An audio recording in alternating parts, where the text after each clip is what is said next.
అందరికీ నమస్కారం అండి. స్వాగతం సుస్వాగతం మన ఛానల్కి.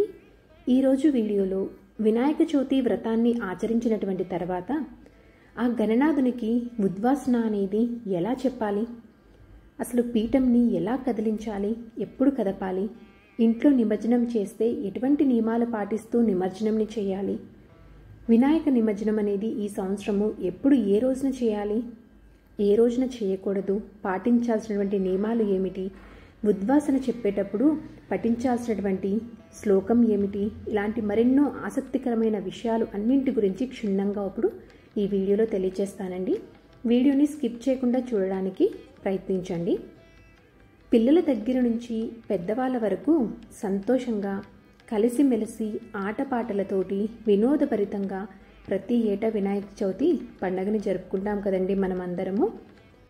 అసలు నిమజ్జనం అంటే ఏమిటి, ఎందుకు చేయాలి అంటే కనుక శాస్త్ర ప్రకారం చూసుకున్నా కానీ కపిల తంత్ర గ్రంథం అనేది మనకి ఏమని చెప్తుంది అంటే, మనము వినాయకుడిని ఎక్కడ నుంచి తీసుకొని వచ్చి పూజ చేస్తామో తిరిగి మరలా అక్కడికే పంపించాలి అని చెప్పి తెలియజేస్తున్నాయండి. అంతేకాకుండా మట్టితో చేసినటువంటి ఏ మూర్తినైనా కానీ నిమజ్జనం అనేది చేయాలి. విఘ్నాలను తొలగించే ఆ బొజ్జగనపైని 21 రకాల పత్రితో పూజించి ఆయనకి ఇష్టమైనటువంటి నైవేద్యాలను సమర్పించి మనం వినాయక చవితి రోజున పూజ అనేది చేసుకుంటాం కదా. ఇక వినాయక నిమజ్జన విషయానికి వస్తే కనుక కొన్ని నియమాలు అనేవి పాటించాలండి. తప్పకుండా ఆ నియమాలను పాటించే నిమజ్జనం అనేది చేయాలి. అవి ఏమిటి అంటే, వినాయకుని విగ్రహంని పెట్టి వినాయక చవితి రోజు పూజ చేసుకున్నవారు మీ వీలును బట్టి మీ వీలు ప్రకారము బేసి సంఖ్యలో నిమజ్జనం అనేది చేయాలి. అంటే 1వ రోజు కానీ, 3వ రోజు కానీ, 5వ రోజు కానీ, 7 కానీ, 9 కానీ ఇలా బేసి సంఖ్యలో మాత్రమే నిమజ్జనం అనేది చేయాలండి. ఇంట్లో పెట్టినటువంటి వినాయకుడైనా కానీ, లేదా బయట మంటపాలల్లో వీధుల్లో పెట్టినటువంటి వినాయకుడైనా కానీ ధూపదీప నైవేద్యాలతో పూజించిన తర్వాతే నిమజ్జనం అనేది చేయాలి. విగ్రహం ఇంట్లో ఉన్నన్ని రోజులు కూడా ఉదయం వేళ, సాయంత్రం వేళ 2 పూట్ల కూడా ముందు రోజు పెట్టినటువంటి పువ్వులని, పత్రిని, నిర్మాల్యంని తీసేసి మరలా కొత్తవి పెట్టి ధూపం, దీపం, నైవేద్యం, నమస్కారం చేసి పూజించాలి. ఒక్క మాటలో చెప్పాలి అంటే కనుక మీరు ఎన్ని రోజులు ఇంట్లో పెట్టుకొని పూజిస్తారో అన్ని రోజులు ఉదయం వేళ, సాయంత్రం వేళ 2 పూట్ల కూడా పంచ ఉపచారములతోటి పూజించాలండి. మీరు ఒకవేళ ఒక్కరోజే పూజ చేసుకుంటాము అనుకుంటే కనుక చవితి రోజు ఉదయం వేళ, సాయంత్రం వేళ 2 పూటల పూజ అనేది చేసుకొని తిరిగి మరుసటి రోజు ఉదయం వేళ పునః పూజ చేసి నైవేద్యంని సమర్పించి ఉద్వాసన మంత్రం వింటూ కానీ లేదా మీకు వస్తే చెప్పుకుంటూ పీఠంని, విగ్రహంని, మీకు కలశం పెట్టుకునే ఆనవాయితీ ఉంటే కనుక కలశంని కూడా 3 సార్లు కదిలించండి. ఉద్వాసన మంత్రంని ఇక్కడ నేను డిస్ప్లేలో ఇస్తున్నాను, చూడండి.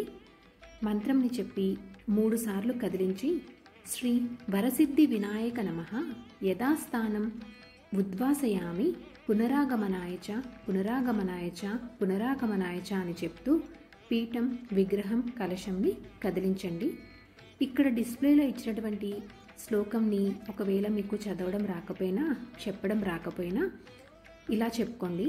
శ్రీ మహాగణాధిపతియే నమః యథాస్థానం ఉద్వాసయామి పునరాగమనాయ చ పునరాగమనాయ చ పునరాగమనాయ చ అంటూ 3 సార్లు కదిలించండి. అయితే పసుపు గణపతిని, మట్టి విగ్రహం గణపతిని ఉద్వాసన చెప్పిన తర్వాత ఏ దిక్కులో ఉంచాలి అంటే ఇది తప్పకుండా గుర్తుపెట్టుకోండి. పసుపు గణపతిని అయితే నైరుతి దిశలోకి పెట్టుకోవాలి. అలాగే మట్టి విగ్రహం గణపతిని ఈశాన్య దిక్కులో ఉంచేలా కదపండి. నిమజ్జనంని ఎలా చేయాలి అంటే కనుక పారేటువంటి నీటిలో చేయడము చాలా శ్రేయస్కరము. మీకు ఒకవేళ అలా అందుబాటు ఉంటే కనుక పారే నీటిలో చేయండి. అలా వీలు కాదు అనుకున్నవారు ఒక టబ్ని కానీ, బకెట్ని కానీ తీసుకోండి. కాకపోతే బాత్రూంలో యూజ్ చేసేటువంటి బకెట్స్ని మాత్రం తీసుకోకూడదు. అలా తీసుకున్నటువంటి పాత్ర నిండా వాటర్ని తీసుకొని ఆ వాటర్లో మీ దగ్గర ఉంటే కనుక కొంచెం గంగాజలంని వేసి, అలాగే కొంచెం పసుపు, కుంకుమ, అక్షింతలు, పువ్వులు వేసి ఉంచుకోండి. ఆ తరువాత ఆ గణనాథునికి ఒక్కసారి మనస్ఫూర్తిగా దండం అనేది పెట్టుకొని మేము చేసినటువంటి పూజా విధానంలో ఏమైనా తప్పులు ఉంటే క్షమించమని చెప్పి ఆ స్వామిని వేడుకొని మరలా వచ్చే సంవత్సరము అంగరంగ వైభవంగా నీకు పూజ చేసుకున్నటువంటి భాగ్యాన్ని ఇవ్వు తండ్రి అని, అలాగే ఎటువంటి విఘ్నాలు ఎటువంటి ఆపదలు రాకుండా అన్ని కార్యాలు సక్రమంగా జరిగేలాగా చూడు తండ్రి అని చెప్పి వేడుకోండి. ఈ మంత్రం చెప్తూ మనం నిమజ్జనం అనేది చేయాలండి. నిమజ్జనం చేసేటప్పుడు తప్పకుండా ఈ మంత్రంని చెప్పుకోవాలి. గచ్చ గచ్చ సురశ్రేష్ఠ సర్వస్థానం పరమేశ్వర లేదా ఓం గం గణపతియే నమః. ఈ రెండిట్లో ఏదైనా మంత్రంని చెప్తూ నిమజ్జనం చేయాలి. 2 చేతుల్లోకి మట్టి విగ్రహంని వినాయకుని తీసుకొని పట్టుకొని నిమజ్జనం అనేది చేయాలి. ఒక్క రోజైనా కానీ 3 రోజులైనా 5 రోజులైనా 7 రోజులైనా ఎన్ని రోజులైనా మీరు ఇంట్లో పెట్టుకొని నిమజ్జనం చేసేటప్పుడు ఇదే విధంగా నిమజ్జనం అనేది చేయాలి. తప్పకుండా గుర్తుపెట్టుకోండి. తర్వాత రోజు ఆ మట్టి నీరుని ఎవరూ తొక్కనటువంటి ప్లేస్లో కానీ లేదా చెట్ల మొదల్లో కానీ పోసుకోవచ్చు. ఇలా ఇంట్లో నిమజ్జనం చేస్తే పూజలో ఉంచినటువంటి నిర్మాల్యంని కలశం పెట్టుకొని ఉన్నవారి ఉంటే కనుక కలశం పెట్టుకుని ఆనవాయితీ ఉన్నవారు కలశం సామాగ్రిని ఎవరూ తొక్కనటువంటి ప్రదేశంలో కానీ పారేటువంటి నీటిలో కానీ వెయ్యండి. పసుపు గణపతిని అయితే వాటర్లో కలిపి ఎవరూ తొక్కనటువంటి ప్రదేశంలో కానీ చెట్ల మొదల్లో కానీ వెయ్యండి. అయితే నిమజ్జనం ఏ రోజుల్లో చేయకూడదు అంటే మంగళవారము శుక్రవారాల్లో చేయకూడదు. అలాగే ఈ సంవత్సరము నిమజ్జనం డేట్స్ గురించి తెలుసుకుందాము.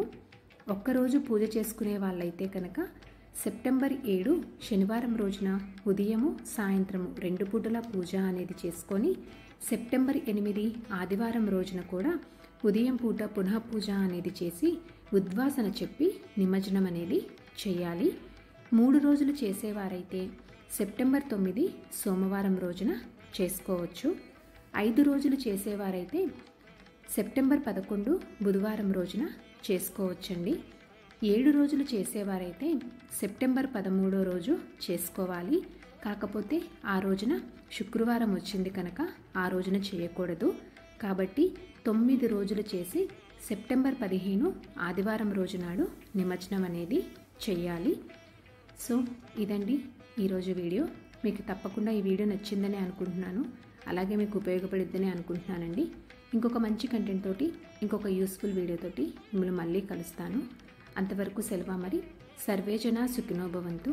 స్వస్తి.